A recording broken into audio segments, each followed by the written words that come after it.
پہلا سوال ہے جی، لاہور سے پوچھا ہے کہ 3 طلاق کے بعد دوبارہ نکاح میاں بیوی کرنا چاہیں تو کیا حل ہے؟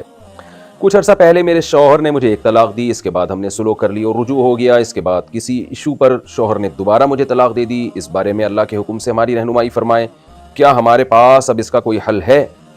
دوبارہ طلاق دی نا تو 2 طلاقیں ہو گئیں۔ سوال میں عنوان ہے 3 طلاق اور یہاں 2 طلاقیں دی ہیں، تو 2 طلاقوں کے بعد عدت کے اندر شوہر رجوع کر سکتا ہے۔ شوہر زبان سے یہ کہہ دیں کہ میں نے رجوع کر لیا تو رجوع ہو جائے گا، یا زوجہ سے ازدواجی تعلق قائم کر لیا تو بھی آٹومیٹیکلی رجوع ہو جائے گا۔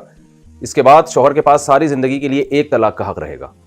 اگر خدا نخواستہ شوہر نے تیسری طلاق بھی دے دی تو پھر بیوی طلاق مغلظہ کے ساتھ حرام ہو جائے گی۔ مغلظہ کا مطلب یہ ہوتا ہے کہ اب دوبارہ میاں بیوی میں نکاح نہیں ہو سکتا۔ صرف ایک صورت ہے کہ عورت عدت گزارنے کے بعد کسی دوسرے مرد سے نکاح کرے، اسی کے ساتھ زندگی گزارے اور اس مرد کے ساتھ ازدواجی تعلق بھی قائم ہو، پھر اسی کے ساتھ زندگی گزارے۔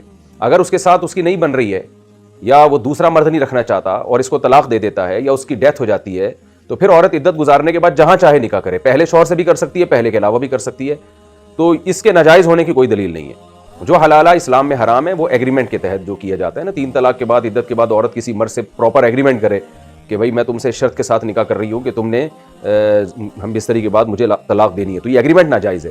ایگریمنٹ کے بغیر اگر نکاح ہوتا ہے تو اس میں ناجائز ہونے کی کوئی دلیل نہیں ہے اس کی، کیونکہ عورت کے لیے جائز ہے کہیں بھی نکاح کر سکتی ہے، اور شوہر اس کو کسی بھی بیس پہ دوسرا میاں چھوڑ سکتا ہے، چاہے وہ اسی بیس پہ چھوڑ دے کہ یہ پہلے شوہر سے نکاح کرنا چاہتی ہے یا کسی اور وجہ سے چھوڑ دے۔